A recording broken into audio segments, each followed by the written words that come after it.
Tonight, the latest developments demand your full attention. And once you hear this, you'll understand why. The royal world is buzzing with fresh controversy, and what's unfolding right now is something you absolutely need to know about.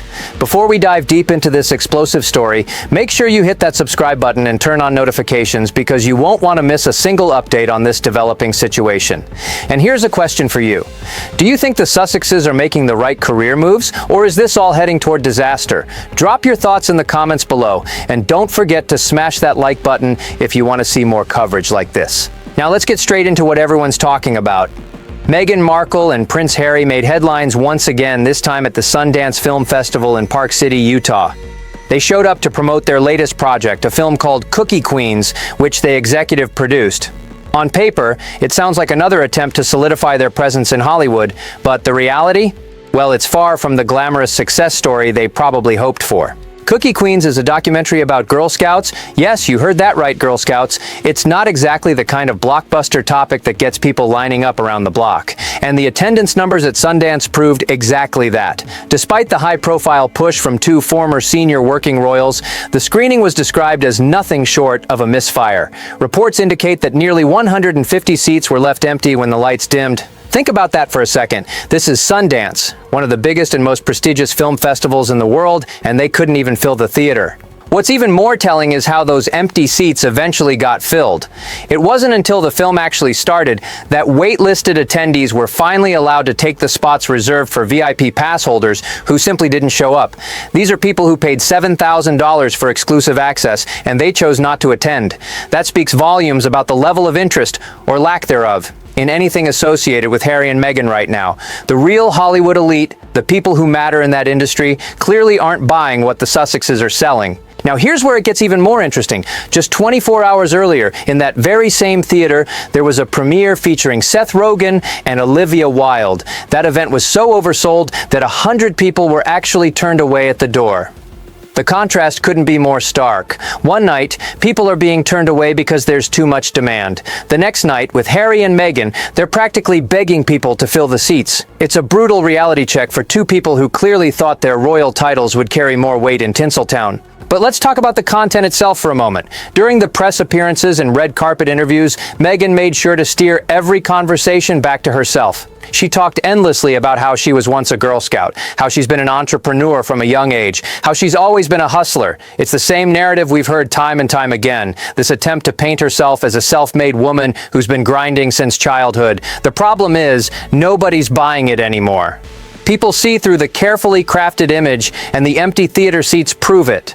And speaking of narratives that don't quite add up, let's address the elephant in the room. Just last week, Prince Harry was in court, literally sobbing about how the tabloids have made Meghan's life a misery. He went on and on about invasions of privacy, about how awful journalists have made their lives unbearable, about how they just want to be left alone. He spoke about getting PTSD every time he hears a camera clicking.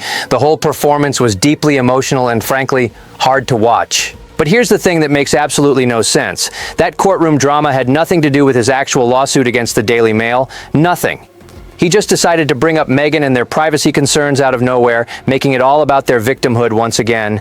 And then, almost immediately after that tearful court appearance, what does he do? He jets off to Park City for one of the world's biggest film festivals, schmoozing with the 1% on red carpets, posing for photographs from the same type of photographers he claims give him PTSD, all in a blaze of publicity. The hypocrisy is absolutely staggering. You can't claim to want privacy one day and then actively seek out the spotlight the next. You can't sob about camera clicks giving you trauma and then pose for photos on a red carpet days later. It just doesn't compute.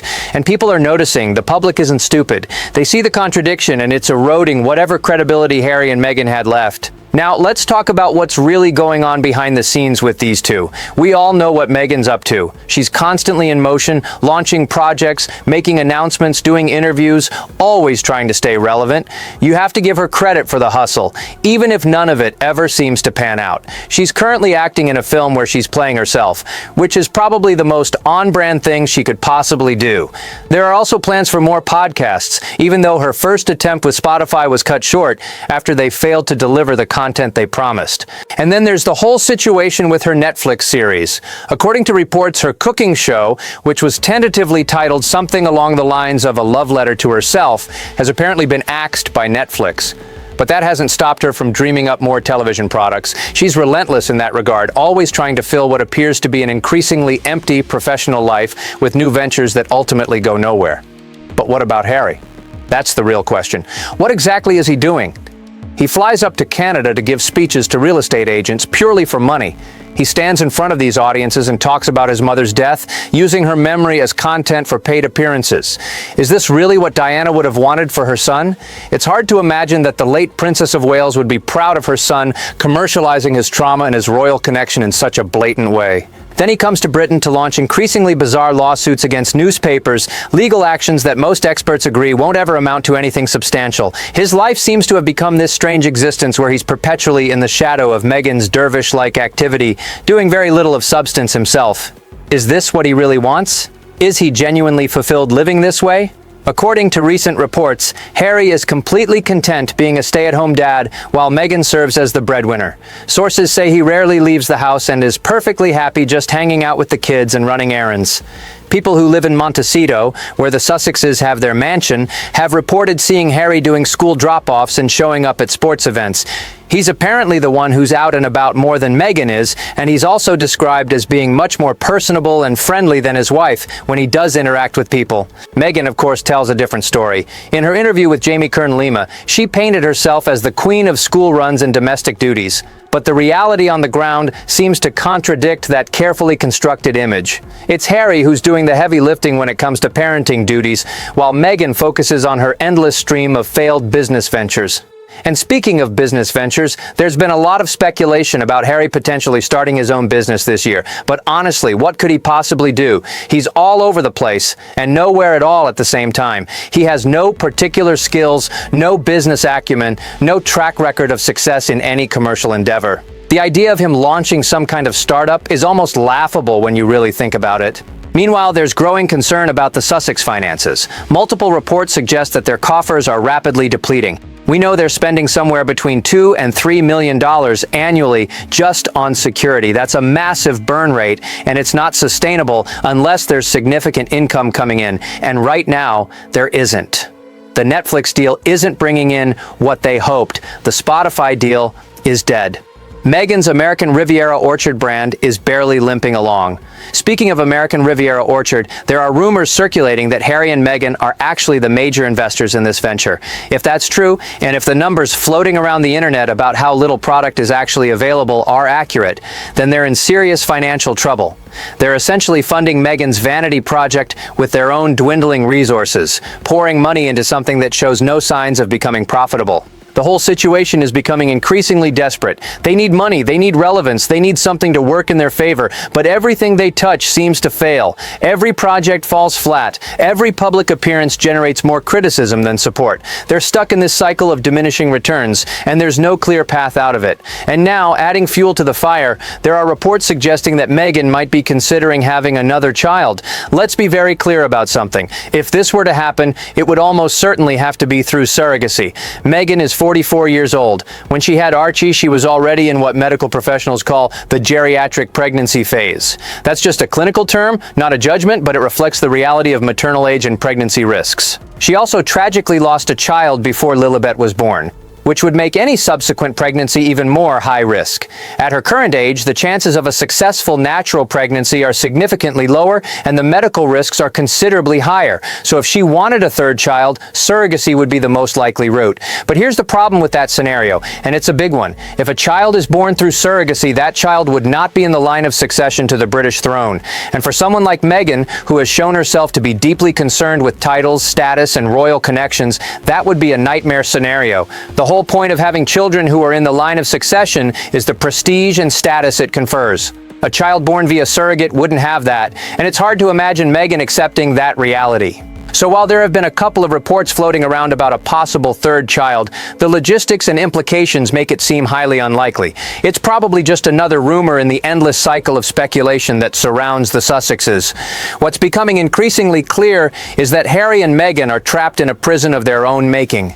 They wanted to escape the constraints of royal life, to have freedom and independence, to make their own money and build their own brand. And they got exactly what they asked for. But it turns out that being minor celebrities in Hollywood, without the institutional support and prestige of the royal family, is a lot harder than they thought it would be. They're not special anymore. They're just another couple trying to make it in an industry that's brutally competitive and has no patience for people who don't deliver results. The empty seats at Sundance are a perfect metaphor for their entire post-royal existence. They show up expecting adulation and attention, and instead they get indifference and empty chairs. The contrast with actual working royals couldn't be more pronounced. While Harry and Meghan are scrambling to get people interested in a documentary about Girl Scouts, the Prince and Princess of Wales are conducting meaningful work, representing the nation and maintaining the dignity and gravitas of the institution. One approach commands respect and admiration. The other generates eye rolls and mockery. And the American public, which Meghan thought would embrace her as some kind of princess in exile, has largely moved on. Sure, there's still tabloid interest in their drama, but that's very different from genuine support or admiration. People follow their story the way they follow a car crash, with morbid curiosity, not respect. The reality is that Harry and Meghan made a series of catastrophic miscalculations. They thought their royal connection would be enough to guarantee success in Hollywood. They thought people would be fascinated by their story indefinitely. They thought they could have it both ways, claiming privacy while actively courting publicity, demanding respect while constantly playing the victim, wanting to be seen as serious professionals while producing lightweight content about Girl Scout cookies. None of it has worked out the way they planned, and now they're stuck, burning through money, launching failed projects, and watching their credibility evaporate with each passing month. The Sundance debacle is just the latest in a long series of embarrassments, and there's no reason to think things are going to improve anytime soon. So where does this leave us? With two people who are increasingly irrelevant, increasingly desperate, and increasingly unable to generate the success and admiration they so desperately crave. The empty theater seats tell the whole story. When given the choice between spending an evening with Harry and Meghan or doing literally anything else, people are choosing literally anything else. This is the reality of their post-royal life, and it's not the fairy tale they thought it would be.